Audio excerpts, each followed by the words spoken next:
जीवन में असंभव कुछ भी नहीं है। जब जागो तब सवेरा होता है। अगर आपको यह लगता है कि मैंने बहुत से बुरे काम किए हुए हैं और अब इन गलत कामों को सुधारने के लिए कोई भी विकल्प नहीं है, तो आपको गौतम बुद्ध के जीवन की यह कहानी एक बार अवश्य सुननी चाहिए। एक दिन बुद्ध श्रावस्ती के एक गांव में भिक्षाटन के लिए पहुंचते हैं। जब गांव में प्रवेश करते हैं तो देखते हैं कि पूरे गांव में सन्नाटा छाया हुआ है। दूर दूर तक कोई भी व्यक्ति नजर नहीं आ रहा था।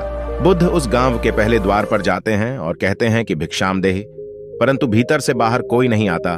बुद्ध दूसरे द्वार पर जाते हैं, परंतु कोई दरवाजा नहीं खोलता। तीसरे द्वार पर जाते हैं, परंतु उस द्वार से भी कोई व्यक्ति बाहर नहीं आता। फिर अचानक से एक दरवाजा खुलता है, जिसमें से एक व्यक्ति बाहर निकलता है। वो जल्दी से बुद्ध का हाथ पकड़ता है और उन्हें अपने घर में ले जाता है और कहता है कि क्षमा करें बुद्ध, परंतु इस समय आप बाहर नहीं जा सकते।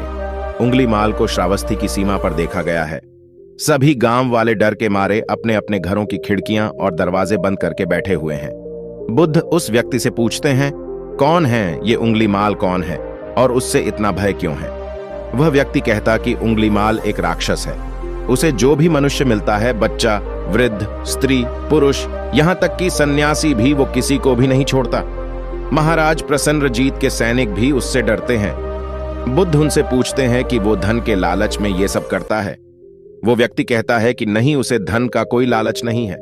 वो जब भी किसी आदमी को मारता है तो उसकी उंगली काटकर अपने गले की माला बनाता है, इसीलिए उसका नाम उंगलीमाल पड़ गया है।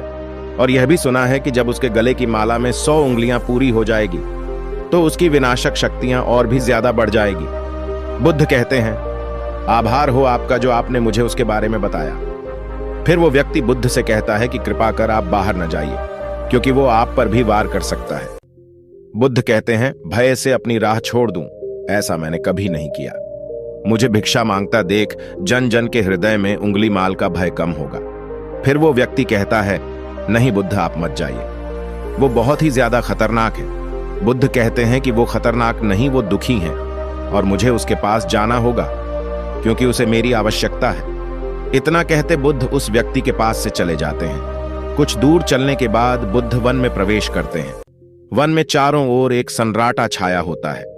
दूर दूर तक न तो कोई मनुष्य न कोई पशु पक्षी दिख रहा होता है, परंतु बुद्ध अपने मार्ग में आगे बढ़ते रहते हैं। अचानक बुद्ध के सामने उंगलीमाल आकर खड़ा हो जाता है। उसका रूप इतना डरावना है कि कोई भी व्यक्ति उसे देखकर ही भयभीत हो जाए। उसके गले में उंगलियों की माला होती है, चेहरे और हाथ रक्त से सने होते हैं और शरीर बलशाली होता है। उसका रूप इतना भयानक होता है कि किसी साधारण व्यक्ति के प्राण तो उसे देखते ही निकल जाए, परंतु बुद्ध पर उंगलीमाल के डरावने रूप का कोई असर नहीं होता। बुद्ध कुछ क्षण तक शांत मुस्कुराहट के साथ उंगलीमाल की तरफ देखते हैं, फिर उसके बगल से निकलकर अपने मार्ग में आगे बढ़ जाते हैं। बुद्ध को ऐसा करते देख उंगलीमाल को यह समझ नहीं आता कि उसके साथ ये हो क्या रहा है। वह मन ही मन सोचता है कि मुझे देखकर लोग या तो भाग जाते हैं या मुझे देखकर मर जाते हैं या मुझसे अपने प्राणों की भीख मांगने लगते हैं। मैंने कई सन्यासियों को भी मारा है, परंतु मैंने आज तक कोई ऐसा व्यक्ति नहीं देखा जो मुझे नजरअंदाज करके अपने मार्ग में आगे बढ़ जाए। या तो इसने मुझ पर ध्यान नहीं दिया होगा, या फिर हो सकता है कि यह देख ही ना सकता हो, परंतु मुझे इससे क्या, मुझे तो अपने गले की माला पूरी करनी है। उंगलीमाल बुद्ध को आवाज लगाता है, ए साधु रुक। फिर भी बुद्ध उंगलीमाल को नजरअंदाज करते हैं और अपने मार्ग में आगे बढ़ते रहते हैं। उंगलीमाल बहुत ज्यादा क्रोध में भरकर बुद्ध को आवाज लगाता है, ए साधु रुक। फिर भी बुद्ध उंगलीमाल को नजरअंदाज करते हैं और अपने मार्ग में आगे बढ़ते हैं। उंगलीमाल तीसरी बार ज्यादा क्रोध में होकर आवाज लगाता है, ए साधु रुक। बुद्ध रुकते हैं। उंगलीमाल बुद्ध के पास जाता है और कहता है कि मेरे आदेश देने के बाद भी तू रुका क्यों नहीं? मैं तो बहुत पहले ही रुक चुका हूं, तुम ही चलते जा रहे हो। उंगलीमाल ये समझ ही नहीं पाता कि बुद्ध क्या कह रहे हैं, परंतु वो इतना जरूर समझ जाता है कि सामने खड़ा व्यक्ति उससे थोड़ा भी नहीं डर रहा है। उंगलीमाल बुद्ध को डराने के लिए चिल्लाकर पूछता है, ए साधु, तुमको मुझसे भय नहीं लग रहा है क्या? मैं आदि मानव हूं। बुद्ध कहते हैं कि नहीं, तुम मानव हो। बुद्ध की यह बात सुनकर उंगलीमाल के हृदय पर लगती है।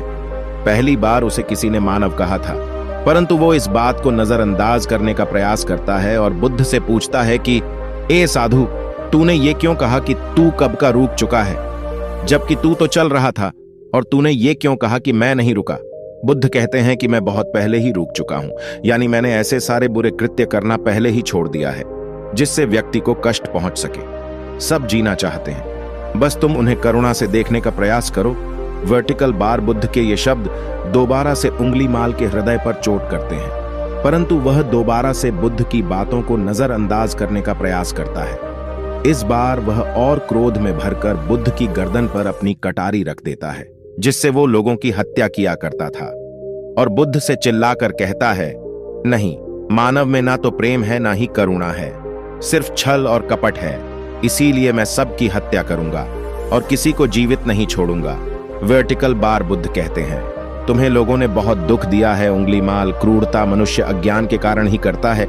ईर्ष्या, द्वेष, मोह माया, ये सभी अज्ञान की संतानें हैं, परंतु वो व्यक्ति ही है जिसमें दया, करुणा और समझ का उदय भी होता है।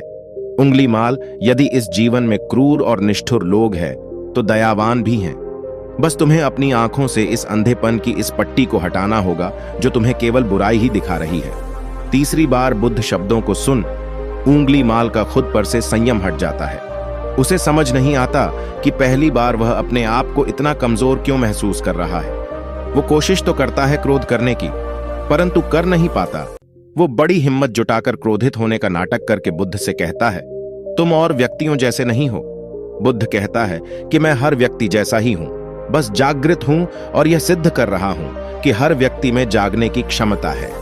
मेरा मार्ग क्रूरता को दया में परिवर्तित करता है। उंगली माल, तुम अनजाने में घृणा के पद पर हो, बस इस क्षण रुक जाओ। तुम्हारे भीतर भी यह क्षमता है कि तुम दया और करुणा के पद पर भी चल सको। इतना सुनते ही उंगली माल के हाथ से कटारी जमीन पर गिर जाती है।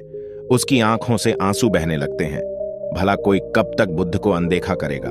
उंगली माल रोते हुए बुद्ध से पूछता है, क्या आप वही है जिन्हें लोग बुद्ध कहते हैं, जो लोगों को मुक्ति के मार्ग पर चलना सिखाते हैं? हाँ, मैं वो ही हूं। मैं तुम्हें मुक्ति के मार्ग पर ले जाना चाहता हूं। फिर उंगली माल कहता है, परंतु मैं अब बहुत दूर निकल गया हूं। मैंने बहुत हत्याएं करी हैं, बहुत पाप करे हैं। मैं अब चाहकर भी वापस नहीं लौट सकता और मेरा वापस लौटना अब असंभव है।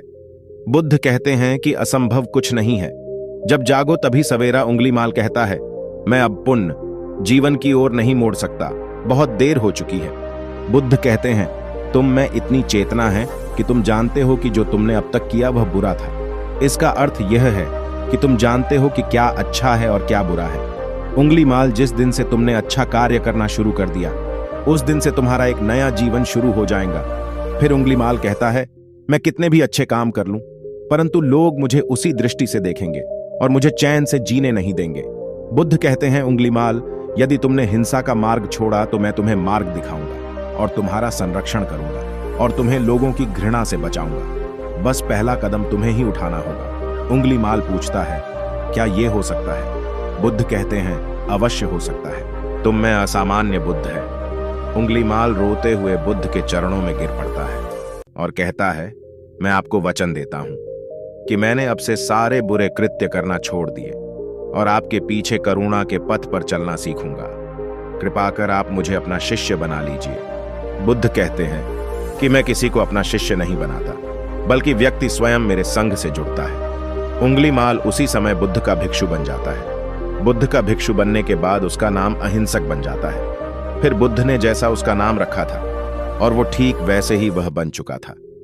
जब अहिंसक प्रथम बार अन्य भिक्षुओं के साथ एक गांव में भिक्षाटन के लिए जाता है तो गांव के कुछ लोग उससे बदला लेने के लिए उसे लाठी डंडों से पीटने लगते हैं। जब ये बात बुद्ध को पता चलती है तो वे तुरंत उसे बचाने के लिए उसके पास पहुंचते हैं और अपने शरीर को उन लाठी डंडों के बीच में ले आते हैं जो अहिंसक को पीट रहे थे।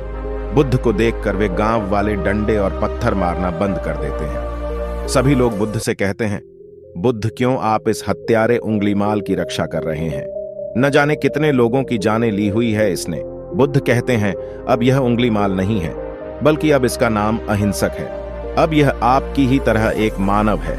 वे गांव वाले कहते हैं, ऐसा आदमी कभी नहीं बदल सकता। बुद्ध कहते हैं, यह बदल चुका है, बस आप सब लोग इसे अपनी पुरानी दृष्टि से देख रहे हैं। यदि उंगली माल होता तो क्या आप में से किसी में भी इतना साहस या बल होता कि कोई इसे एक उंगली भी लगा सके? ये आपका हर वार खाता रहा, और क्या इसने आप पर पलटकर वार किया? नहीं ना। क्या यह परिवर्तन आपको नहीं दिखा?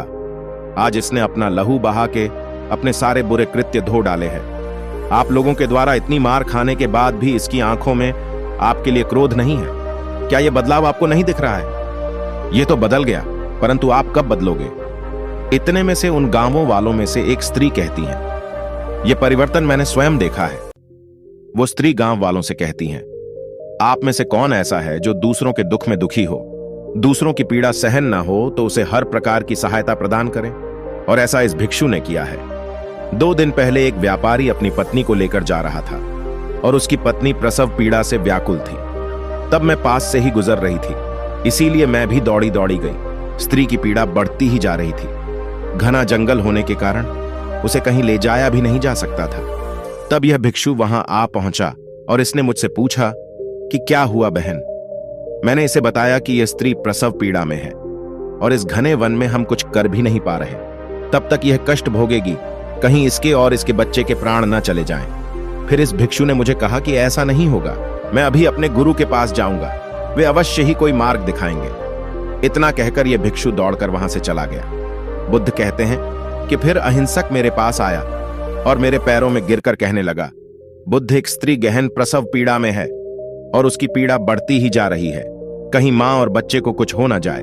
ये सब सुनकर बुद्ध ने कहा कि दौड़ कर जाओ और उससे कहो, बहन, जिस दिन से मेरा जन्म हुआ है मैंने जानबूझकर किसी भी प्राणी को कष्ट नहीं पहुंचाया है। मेरे सत्कर्म तुम्हारा सुरक्षा कवच बने और आपके शिशु की रक्षा करें। अहिंसक ने मुझसे कहा, परंतु यह तो असत्य होगा बुद्ध। सत्य तो यह है कि मैंने आज तक बहुत से प्राणियों को कष्ट पहुंचाया है। यदि मैंने ऐसा कहा तो वे माता और शिशु उसी समय क्षण प्राण त्याग देंगे। फिर बुद्ध ने कहा, तो तुम जाओ और उस स्त्री से कहो, बहन, जिस दिन से मेरा एक नया जन्म हुआ है मैंने सभी बुरे कृत्य को त्यागा है और उस दिन से मैंने किसी भी प्राणी को कष्ट नहीं पहुंचाया है और मेरे सत्कर्म आपका सुरक्षा कवच बने और आपके शिशु की रक्षा करें। फिर अहिंसक ने बुद्ध से पूछा कि क्या मेरे सत्कर्म उन्हें बचा लेंगे? बुद्ध ने कहा कि अवश्य यह तुम्हारी अपनी कमाई है, या तो तुम इसे अपने लिए बचाकर रखो या फिर किसी पराये पर खर्च कर दो। अपने कमाए सत्कर्म को किसी पराये पर न्योछावर करने से पहले अहिंसक ने एक क्षण नहीं सोचा और वो उसी समय उस स्त्री और उसके शिशु की जान बचाने के लिए वहां चला आया। वह स्त्री कहती है कि हाँ, यह भिक्षु दौड़कर वहां आया और अभी भी वो स्त्री गहन पीड़ा से जूझ रही थी। इसने अपने दोनों हाथ जोड़े और आंखें बंद करके कहने लगा, बहन, जिस क्षण से मैं भिक्षु बना हूं उस क्षण के बाद मैंने कोई भी ऐसा कृत्य नहीं किया जिससे किसी प्राणी को कष्ट पहुंचे। मेरे सत्कर्म आपके लिए सुरक्षा कवच बने, आपकी और आपके शिशु की रक्षा करे। और इतना कहते ही उस स्त्री ने अपने बच्चे को जन्म दे दिया। फिर बुद्ध कहते हैं कि दूसरों के दुख से दुखी होने वाला यह व्यक्ति अहिंसक कैसे किसी को दुख दे सकता है? यदि यह भिक्षु मन का सच्चा ना होता तो वह स्त्री कब के अपने प्राण त्याग चुकी होती। फिर अहिंसक ने बुद्ध से कहा है कि इन्हें मत रोकिए बुद्ध, इन्हें मारने दीजिए और तब तक मारने दीजिए जब तक कि इनके मन का क्रोध शांत ना हो जाए। फिर बुद्ध अहिंसक को कहते हैं कि कर्म और गुणों के भंडार हो तुम, आज तुमने अपने नाम अहिंसक को सिद्ध कर दिया है। बुद्ध और उस स्त्री की बात सुन वे सब गांव वाले कहते हैं, आप सही कह रहे हैं, बुद्ध अहिंसक बदल चुका है और हमसे ही देखने में भूल हो गई थी। इस कहानी से हमें यह सीखने को मिलता है कि लोग सोचते हैं कि उन्होंने बहुत सारे गलत काम किए हुए हैं, अब इन गलत कामों को सुधारने के लिए और कोई भी विकल्प नहीं है। इस पर गौतम बुद्ध कहते हैं कि चाहे आपने अब तक कितने भी बुरे काम क्यों न किए हुए होंगे, लेकिन अगर आप एक विचार को अपने मन में लाते हैं कि अब मुझे कुछ सही करना है, तो वही विचार आपके रूपांतरण का कारण बन सकता है। पर सबसे जरूरी बात यह है कि क्या आप पहला कदम उठाने के लिए तैयार हैं? वीडियो देखने के लिए धन्यवाद मेरे भाइयों और बहनों।